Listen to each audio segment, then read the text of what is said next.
அரசிய காணும்னு எல்லா இடத்துலயும் தேடிக்கிட்டு இருக்காங்க. இந்த நேரத்துல எங்க போயிருப்பாளோ அப்படின்னு சொல்லிட்டு பாண்டியன் வந்து ரொம்ப வருத்தப்படுறாங்க. நாளைக்கு வேற கல்யாணம், இந்த நேரத்துல அரசிய காணோம், அந்த குமார் தான் ஏதோ பண்ணிருப்பானோ, எனக்கு பயமா இருக்கு, இந்த கல்யாணம் மட்டும் நின்னுச்சுன்னா என்னால வெளியில தலை காட்ட முடியாது, அப்புறம் என்ன உயிரோட நீங்க பார்க்க முடியாது அப்படின்னு சொல்லிட்டு பாண்டியன் ரொம்ப வருத்தப்பட்டு பேசிட்டு இருக்காங்க. உடனே கோமதி, நம்ம பொண்ணு எப்படியும் அப்படி எல்லாம் பண்ணிருக்க மாட்டாங்க, அந்த பையன் தான் ஏதோ பண்ணிருக்கணும், அவன் தான் அப்படின்னு சொல்லிட்டு கோமதி பேசிக்கிட்டு இருக்காங்க. அந்த நேரத்துல சுகன்யா வந்துட்டு, அரசி அந்த குமாரோட போனதை இப்பதான் நான் பார்த்தேன், அதை அவங்க கிட்ட சொல்றதுக்கு தான் வந்தேன் அப்படின்னு சொல்லிட்டு சுகன்யா வந்து சொல்லிக்கிட்டு இருக்காங்க. இது கேட்டுட்டு பாண்டியன் அப்படியே நெஞ்சு பிடிச்சிட்டு உட்காந்துட்டாங்க. உடனே என்னாச்சு என்னாச்சுன்னு சொல்லிட்டு எல்லாரும் அப்படியே பாண்டியன் ஹாஸ்பிட்டலுக்கு அட்மிட் பண்றாங்க.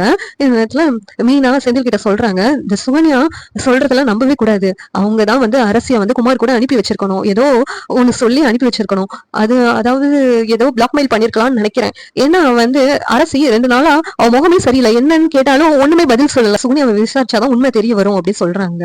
உடனே கதிர் ராஜியும், என்னக்கா சொல்றீங்க அப்படின்னு கேட்கும்போது, ஆமா இவங்க பண்றதெல்லாம் சரியில்லை, ஏற்கனவே இவங்க அரசிக்கிட்ட பேசுற விதம் தான் எனக்கு சரியில்லை, குமார் கூட பழகுறதுக்கு காரணமே இவங்க தான், இப்ப கூட குமார் அரசிய ஏதோ எங்கேயோ கடத்திட்டு போயிட்டான்னு நினைக்கிறேன், அதுக்கும் ஒரு காரணம் இவங்க தான், இவங்க வந்து நம்ம கிட்ட போய் சொல்றாங்க. கதிர் வந்து சுகன்யா கிட்ட போயிட்டு, இங்க பாருங்க உங்களை பத்தின எல்லா உண்மையும் அண்ணி சொல்லிட்டாங்க, நீங்க தான் வந்து அரசி காணா போனதுக்கு காரணமா இருப்பீங்கன்னு நினைக்கிறேன், மரியாதை அரசியை எங்க வச்சிருக்கான் அந்த குமார்னு எங்க கிட்ட சொல்லிடுங்க அப்படின்னு சொல்லிட்டு சுகன்யா வந்து கதிர் மிரட்டிக்கிட்டு இருக்காங்க. இந்த நேரத்துல பழனி வேலும் வர்றாங்க. என்னது அரசி காணா போனதுக்கு இவதான் காரணமா, ஏய் மரியாதையா அரசி எங்க இருக்கான்னு சொல்லிட்டு பாத்துக்கோ அப்படின்னு சொல்லிட்டு மிரட்டிக்கிட்டு இருக்காங்க. உடனேவும் சுகன்யா, இல்ல எனக்கு தெரியாது தெரியாது, நீங்க எல்லாரும் என் மேல உள்ள வெறுப்புல ஏதோ சொல்றீங்க, உண்மையை எனக்கு தெரியாது அப்படி சொல்றாங்க. உடனே பழனிவேலு ஒரு அறையிறாங்க.